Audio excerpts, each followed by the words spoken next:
Welcome to my channel, Final Verdict. Your name, ma'am? Janelle Smith. All right. And where are we on this? This is a termination case. Correct, Your Honor. And the basis for the termination is? The basis of the termination is lease agreement has ended, and also, there's the tenant has been having problems being able to pay for rent, and she has like 2 years worth of rent payment and utilities that has accrued.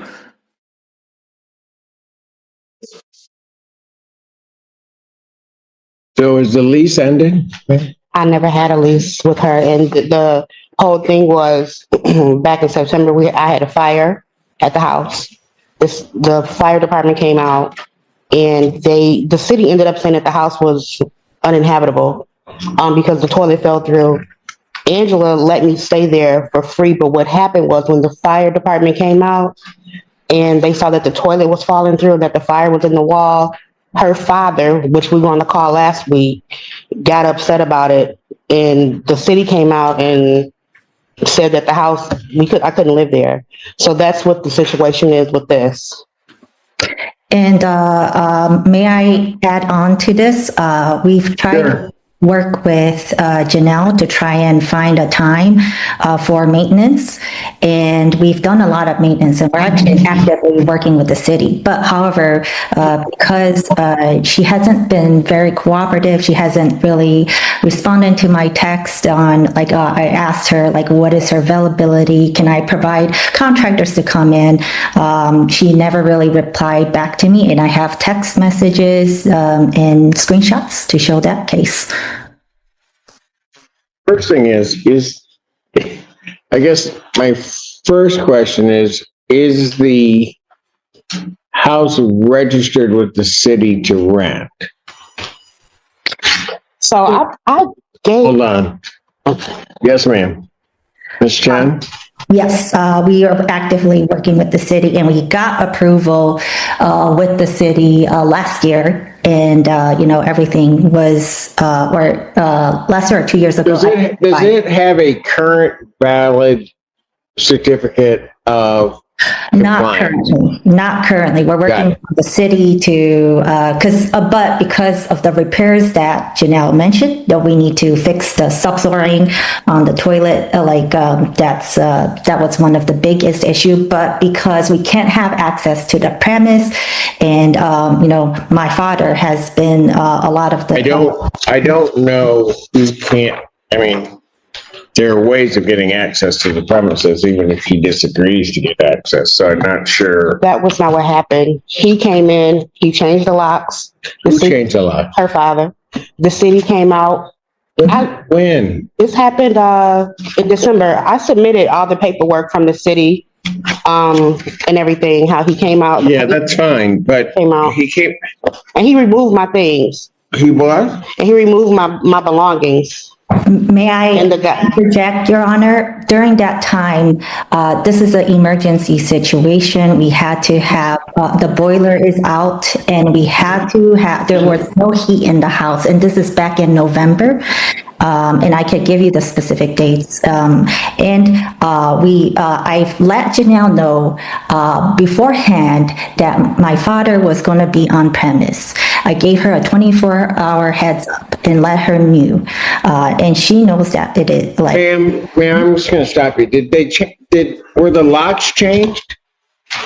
The locks, my father mentioned that there were no access to the premise, and he. I don't know what that means. Did he change the locks? He did. Yes, correct. From my understanding. Why? But because he couldn't get in the premise, but he did provide Janelle with the key. The new key. Did he give you a key? No, what happened was the police came because he showed up unannounced. I came home. He pushed me out the house. The police came and he changed the locks, and they made him take the lock off and put the initial lock back on. That's what happened when the police came. But we never have access to like we're not able to have access to do any repairs in this case. And he did tell the police that he was going to give the keys to you, right, Janelle? No, they made him, the city guy was in a police and they made him put the original lock back on. All right.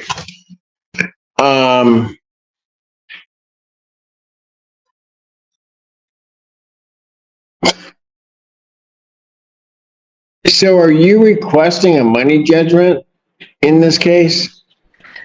In this case, I would love to just have a motion to evict the tenant.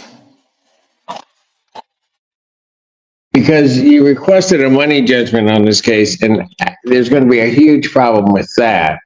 The other question is, I guess, Yes, I did. Request a money judgment because I've always been in contact with Janelle. I always provide a clear payment ledger with her during that time, and all those are forwarded through email.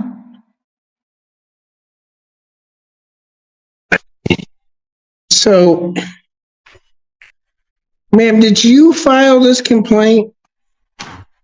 My father and I, yes, we filed the complaint.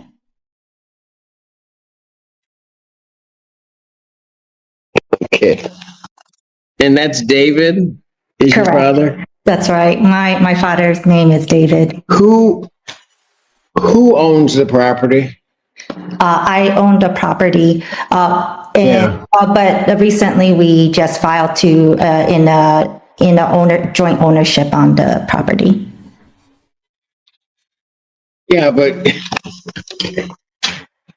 yeah, I'm sure recently because he got called out last week. I'm concerned about some of the allegations that are made in here. There was a lease. Mm-hmm. That lease was And the lease has expired? I never had a lease. No, Janelle, you have a copy. So what Back happened in was, 2023, it is in your email. In 2023, that went through 2024? Correct. You can refer back to your email, Janelle.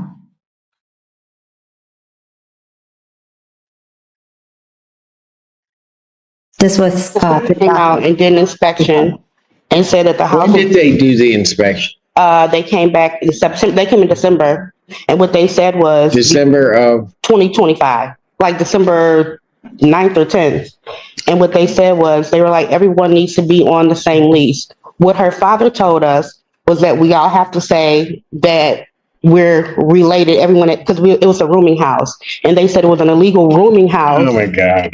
Are you Because kidding me? it's So, not zoned for that. And I put that in. no, I saw that, but so how many people were renting this place? There were 6. No. Is that right, Miss Chen? No, there isn't that many people. There's right now three other people living there. Mm, Yes, I can. Yes, it is. But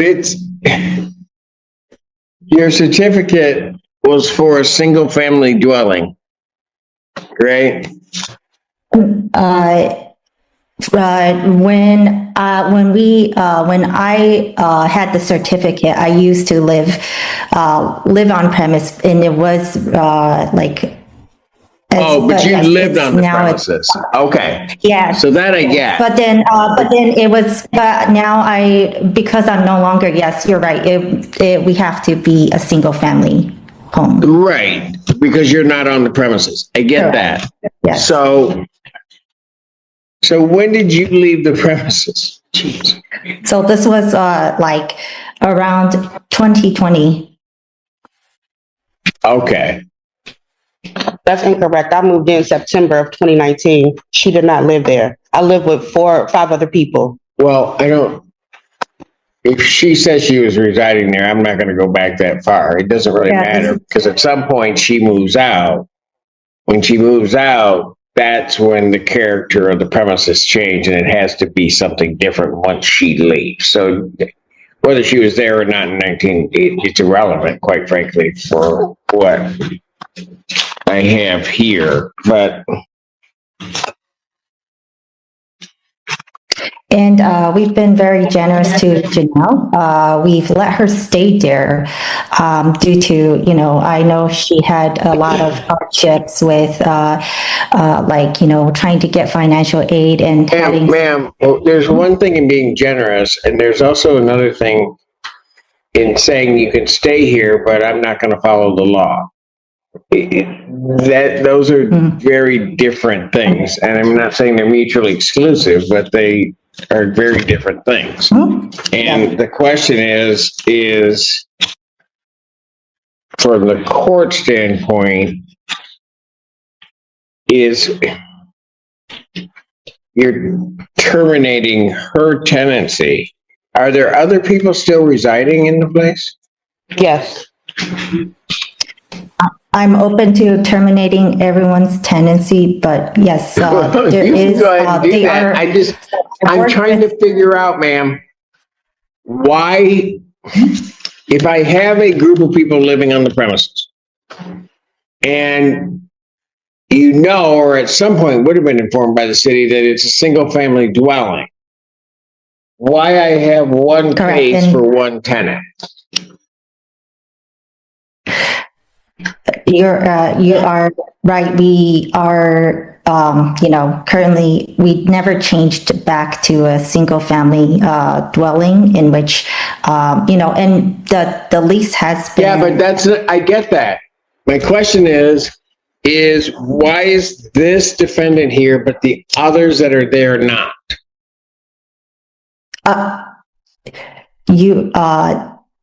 They are, so from, they are allowed on the premise. They being whom? These other tenants? These other tenants. What do you mean they're allowed on the premise? They are, we have permission for them to live there. From whom? From me. No.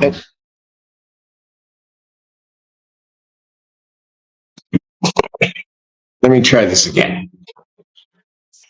A house is supposed to be a single family dwelling. Yes. The individuals, as I'm to understand it, are not a single family. You have basically rooms or that are being rented. Yes, Your Honor. You have no certificate of compliance. Not for this year. Right. And then, for whatever the reason, Ms. Smith is brought before the court for a termination of her lease or a termination of her tenancy. Yes, correct. And I'm trying to figure out why her and not the others. The others have consistently, paying me, we have a rent arrangement with the other tenant, and they have been paying. Okay, so maybe you really need to get an attorney, because under the Ipsy City ordinance as well as state law, if you don't have a certificate of compliance, you can't charge rent. So if you're kicking her out because she won't pay rent, you can't do that under the Ipsy City ordinance, because she doesn't have to pay rent because you don't have a certificate of compliance. I understand, and we're working towards the compliance aspect and trying to get. Okay, ma'am, I'm going to let you know this. Here's what I'm going to do. Because everybody's saying these things, and I understand you say you understand, but I don't think you do understand. You could be facing serious legal trouble, especially for changing the locks and moving her belongings out of a place she has a right to occupy. You may also be in trouble because you're renting the property out while trying to evict her, yet you don't have a valid certificate of occupancy. And a major reason you're attempting to evict her is non-payment of rent, but she may not be legally required to pay if the property isn't in compliance. Because of these issues, I'm scheduling this matter for a final settlement conference. Let's set a date. We have February 10th available. All right, February 10th, 2026, at 9 a.m. This will be an in-person hearing, no Zoom appearances. Everyone must be present in court and explain directly what happened. Thank you, because something here clearly isn't right. All right, thank you.